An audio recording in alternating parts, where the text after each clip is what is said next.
Hello everyone, welcome to Dynamic Study. This is your quiz number 21 for electronic science students and today's topic is combinational circuits part 2. So combinational circuit के part 1 में हमने theory cover करी थी combination circuit से related okay और part 2 में हम numericals cover करेंगे. So let's start with our first question. Our first question is the logic circuit realized by the circuit shown in the figure will be. So हमें एक figure दे रखा है okay जो कि 4:1 मल्टीप्लेक्सर का है और हमें फाइंड आउट करना है कि जो इस एफ़ का जो हमारा रिजल्ट आएगा एफ़ का जो एक्सप्रेशन होगा वो कौन से लॉजिक गेट का होगा. Okay so these are the options. Okay so हमें पता है कि मल्टीप्लेक्सर क्या होता है. मल्टीप्लेक्सर वो होता है जिसमें कि हम 2n इनपुट्स होते हैं, सिंगल आउटपुट होता है ओके एंड जो सिलेक्शन लाइन्स होती हैं वो n होती हैं ओके और जो कौन सा इनपुट जो है वो ट्रांसमिट होगा ये डिसाइड करेंगी हमारी सिलेक्शन लाइन्स. ओके सो जब हम 4:1 मल्टीप्लेक्सर का ट्रुथ टेबल देखेंगे सो सी हमारे पास ये 4:4:1 का सॉरी एक बार जब हम 4:1 का मक्स का देखेंगे तो हमारे पास जिसमें 4 इनपुट होंगे ओके 2n होता है तो n=2 होगा तो 2 सिलेक्शन लाइन होंगी और ये 1 आउटपुट होगा. ओके सो ये जो इनपुट्स हैं हमारे I0, I1, I2 and I3 होगा. ये S1 एंड S0 होगा ओके एंड जो फंक्शन होगा वो F होगा. जब इसकी ट्रुथ टेबल देखेंगे तो S1, S0 सिलेक्शन लाइन होंगी एंड फंक्शन होगा. तो फंक्शन में हम हर टाइम पे एक इनपुट आएगा और कौन सा इनपुट आएगा वो डिसाइड करेंगे हमारी सिलेक्शन लाइन. ओके तो सिलेक्शन लाइन अगर 0 होंगी तो हमारा I0 ट्रांसमिट होगा, 0 होगी तो I1 ट्रांसमिट होगा, 1 होंगी तो I2 ट्रांसमिट होगा एंड 1 होंगी तो I3 हमारा ट्रांसमिट होगा. ओके सो इस ट्रुथ टेबल से हम इसका का जो एक्सप्रेशन है वो इम्प्लीमेंट कर सकते हैं. सो सी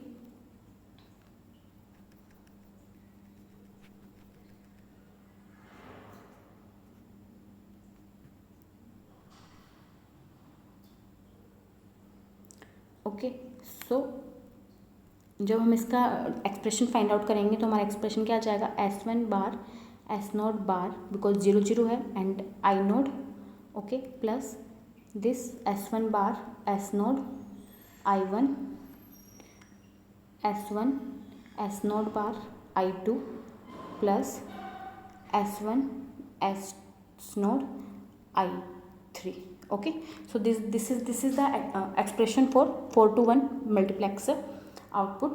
okay so इन क्वेश्चन हम इस क्वेश्चन में देखेंगे तो हमारा जो सिलेक्शन लाइन है S1 S0 जो वो दे रखा है हमें A एंड B एंड जो आउटपुट दे रखे हैं हमें C एंड C बार दे रखे हैं.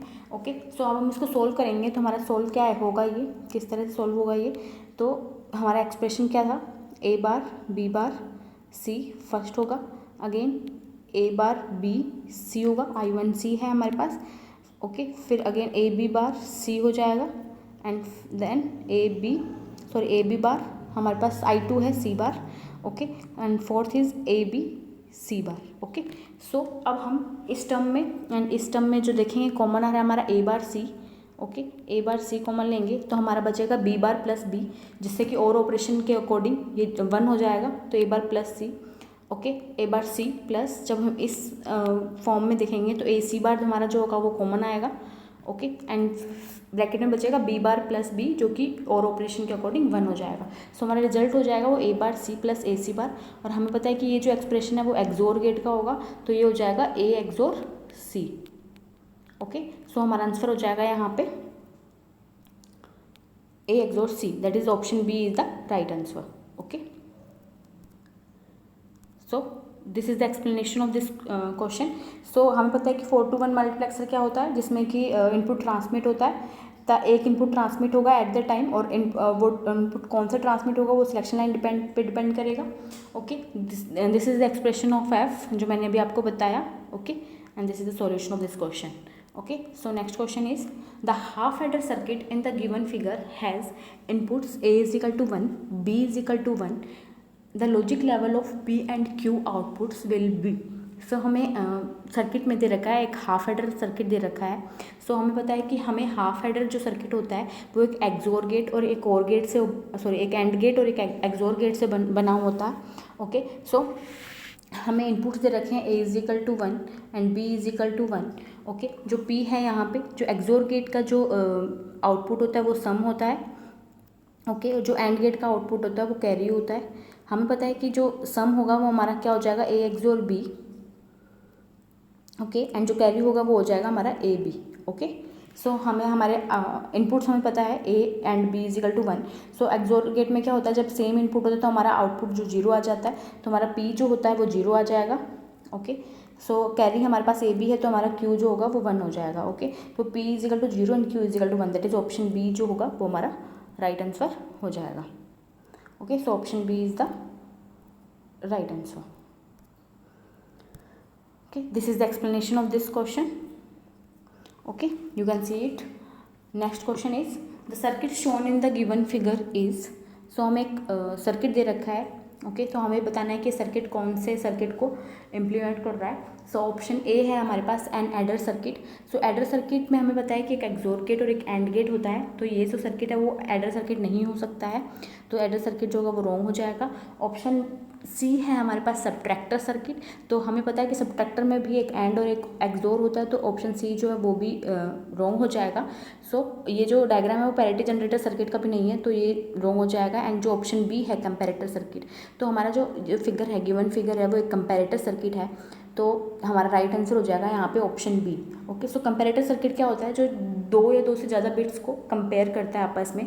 ओके, सो इसका रिजल्ट क्या होगा हमारे पास, जब x लेस देन वाई होगा तो हमारा f1 है वो 1 हो जाएगा, x is equal to Y होगा तो f2 1 हो जाएगा, and x greater than Y होगा तो हमारा f3 जो है वो 1 हो जाएगा। कंपैरेटिव सर्किट का रिजल्ट हमारे पास सी आ जाएगा।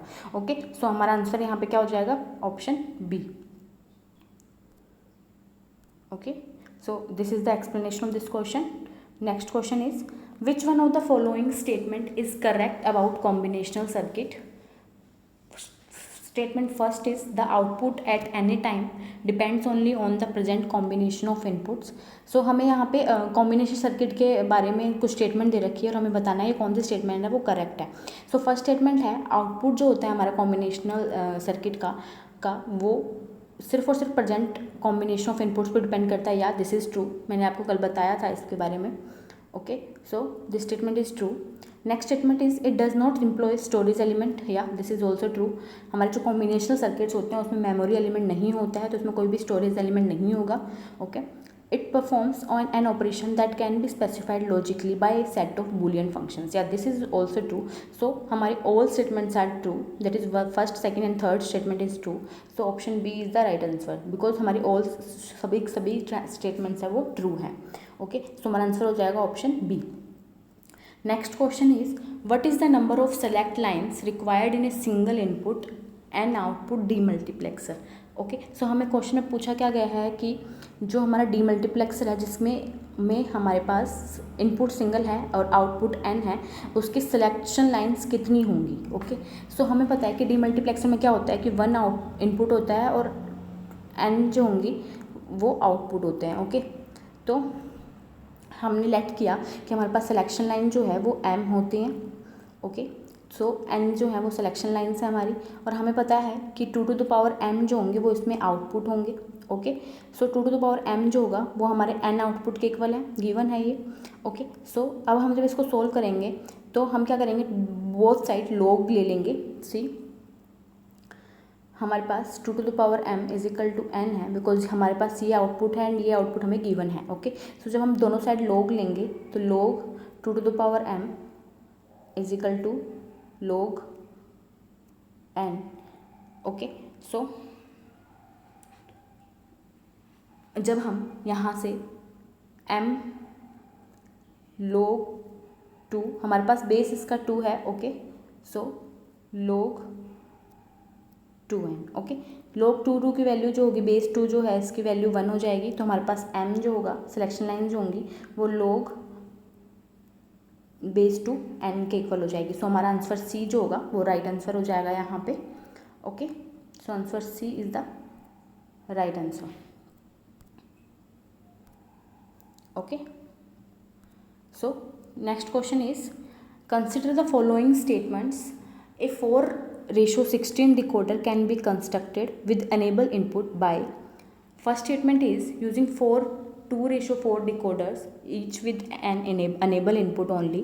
Statement second is using 5:2 decoders, and third statement is using 3:8 decoders, and fourth statement is using 3:8 decoders and an inverter. So हमें क्वेश्चन पूछा क्या गया है कि हमारे पास 4:116 का एक डिकोडर है. ओके तो उसको हम कैसे कंस्ट्रक्ट करेंगे ये दे रखा है. तो फर्स्ट स्टेटमेंट है हमारे पास 2:4. तो मैंने कल आपको एक क्वेश्चन बताया था जिसका शॉर्टकट मेथड मैंने आपको बताया था, हम सेम मेथड से इसको करेंगे. ओके सो जब हम मल्टीप्लेक्सर में करते हैं तो हम इसका इनपुट को डिवाइड करते हैं. ओके अगर हम डिकोडर में देखेंगे तो हम इसके ये जो लास्ट टर्म होंगी उसको हम डिवाइड करते हैं. ओके सो हमारे पास 4:16 है तो हम 16 को 4 से डिवाइड करेंगे तो 4 4 जा 16. अगेन हम 4 को 4 से डिवाइड करेंगे दैट इज़ 1. तो हमारे पास 5 डिकोडर्स होंगे. तो हमारी फर्स्ट स्टेटमेंट रॉन्ग हो जाएगी and second statement is true. Okay so first statement is wrong, second statement is true and third statement is using 3:8 decoders. Again हम 16 को 8 से डिवाइड करेंगे. ओके सो 8 2 जा 16.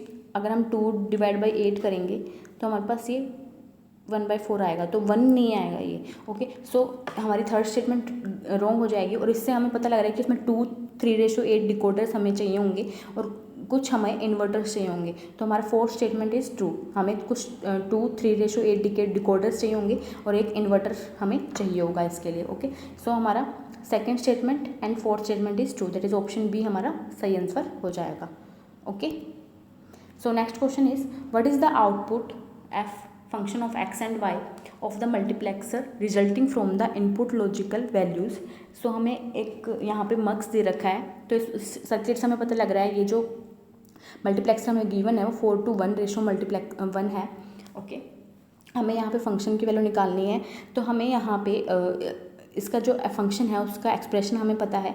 तो उस एक्सप्रेशन से हम इसको सोल्व करेंगे तो हमारे पास क्या आ जाएगा x bar y bar and I node 0 है. ओके तो ये टर्म 0 हो जाएगी हमारे पास.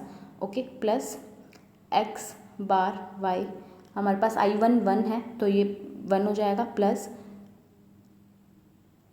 x y bar this term I2 is 1 that is ये टर्म हो जाएगी हमारे पास. Okay and x y I3 0 है तो x y वाली टर्म जो है वो भी 0 हो जाएगी. सो हमारे पास ये दो टर्म बचेंगी x बार y प्लस x y बार. सो ये एक्सोर गेट शो कर रहा है हमारा रिजल्ट. ओके सो f जो होगा वो एक एक्सोर गेट शो करेगा that is option A. Okay option A is the right answer. Okay see this is the explanation of this question. Okay this is the expression of f and this is the result of function. Okay so next question is the logic function. हमें एक logic function दे रखा है जिसका output हमें given है that is A B plus B C plus C A. Okay so ये किसको define कर रहा है. First statement is output of 3 input XOR gate. So no this is wrong. Okay जो 3 एक्सोर गेट जो होंगे वो ए एक्सोर बी एक्सोर सी होगा तो ये जो है वो नहीं आएगा. Output of a 3 input majority gate. Okay so या जो हमारा 3 इनपुट मेजोरिटी गेट का जो आउटपुट होगा वो A B plus B C plus C A होता है. Okay the sum output of a full adder and the carry output of a full adder. So इसमें क्या होगा हमारा जो ये फंक्शन है वो कैरी आउटपुट बताता है हमें, सम आउटपुट नहीं बताता है. फिर फुल एडर का जो कैरी होगा वो A B plus B C plus C A होगा. तो हमारा आंसर हो जाएगा यहाँ पे 2 and 4. So 2 and 4 is the right answer. Okay so C जो हमारा 3 इनपुट एक्सोर गेट होगा उसका एक्सप्रेशन होगा X Y bar Z plus X bar Y Z bar plus X Y bar Z bar plus X Y bar Z bar plus X Y Z. Okay and 3 input majority gate का output जो होगा वो क्या होगा A B plus B C plus C A जो हमें question में given है. ओके फुल एडर का जो सम आउटपुट है वो 3 एक्सोर गेट्स हो जाएंगे, 2 एक्सोर गेट्स हो जाएंगे एंड जो कैरी आउटपुट है वो हमें क्वेश्चन में गिवन है that is A B plus B C plus C. Okay so next question is our assertion is a look ahead carry adder is fast adder. या assertion is true. Our assertion is true and reason is a parallel carry adder generates some digits directly from the input digits. Yeah, this reason is true. So reason is the valid reason for our assertion. So हमारा answer हो जाएगा यहाँ पे both A and R true and R is the correct explanation of A. So see, what is look ahead carry adder? The carry logic over fixed groups of bits of the adder is reduced to two level logic. Okay, look ahead carry eliminate time taken for propagation of carry through all adder stages of parallel adder and hence it speeds up the addition process. So क्या होता है हमारा कि जो parallel adder होता है उसे हम रिपल कैरी एडर भी बोलते हैं, इसमें एक प्रोपेगेशन डिले होता है. ओके, तो उसके कारण और लुक अहेड कैरी जो होता है वो ओवरकम करता है हमारे पैरेलल एडर को, जिसके कारण ये फास्ट होता है, इसमें कोई प्रोपेगेशन डिले नहीं होता है. Okay, so and the speed of the adder, look ahead carry adder, the speed of the adder becomes independent of the number of bits to be added. This adder anticipates the carry bit for each stage before the actual sum operation is performed. Okay, so parallel adder क्या होता है हमारा, ये cascade होता है several full adders का. To add ये हमारे 2 n बिट्स को ऐड करने के लिए काम में आता है. ठीक है, इसको रिपल कैरी एडर भी बोलते हैं. Okay, in parallel adder carry the propagate from input stage to output stage, hence there is a propagation delay, thus it is known as ripple carry adder. Okay, so next question is, if 4:1 mux is used to implement a 3 input boolean function as shown below, the boolean function fabc implemented is. so ये जो question है हमारा वो हमें इसमें function बता रखा है, फंक्शन हमें इसका रिजल्ट फाइंड आउट करना है. सो ये जो क्वेश्चन में जो फिगर गिवन है 4:1 का दे रखा है, जो हमने पिछले क्वेश्चन किए हैं उसके एज ए सेम ये क्वेश्चन होगा, बस हमें डिफरेंस क्या है इसमें कि जो फंक्शन का जो एक्सप्रेशन आएगा उसमें हमें मिन टर्म्स इसमें निकालनी है, कौन सी मिन टर्म्स जो है वो यहाँ पे आएंगी. ओके, सो सी, जब हम इसका एक्सप्रेशन निकालेंगे, ओके, तो फंक्शन का जो एक्सप्रेशन होगा वो हमारे पास आ जाएगा बी बार सी बार ए प्लस बी बार सी ए बार प्लस बी सी बार 1 आ जाएगा. थर्ड टर्म तो हमारा यहाँ पे 1 आएगा. ओके, सो ये तीन टर्म्स हमारी आएंगी. फोर्थ टर्म्स जो है वो I3 0 है, तो हमारा ये टर्म लास्ट टर्म जो होगी वो 0 आ जाएगी. ओके, सो अब हम क्या करेंगे, के मैप से इनको तीनों टर्म को सोल्व करेंगे. ओके, एंड हमारा आंसर जो होगा वो हम यहाँ से गेट कर लेंगे. तो सी हमारे पास एक्सप्रेशन हमारा क्या आया, बी बार सी बार ए प्लस बी बार सी ए बार प्लस बी सी बार. अब हम क्या करेंगे, इसको के मैप में से सोल्व करेंगे. तो जब हम के मैप से सोल्व करेंगे तो हमारी first term, second term and fourth term and six term इसमें आएंगी. तो हमारी जो मिन टर्म्स हो जाएंगी वो फर्स्ट, सेकंड एंड फोर्थ, 6 हो जाएंगी. तो हमारा आंसर हो जाएगा यहाँ पे option A. Okay, so option A is the right answer. Okay, आप इसको सोल्व कर सकते हैं. अगर आपको कोई भी डाउट हो तो आप मुझे कमेंट बॉक्स में कमेंट करके बता सकते हैं. Okay, that's it. यूनिट 1 के जो नोट्स हैं वो हमारे डिजिटल स्टोर में अवेलेबल हैं, आप वहाँ जाके परचेज कर सकते हैं. जो लिंक है हमारी वो डिस्क्रिप्शन बॉक्स में दी हुई है. Okay, thank you. Keep on watching, keep on learning.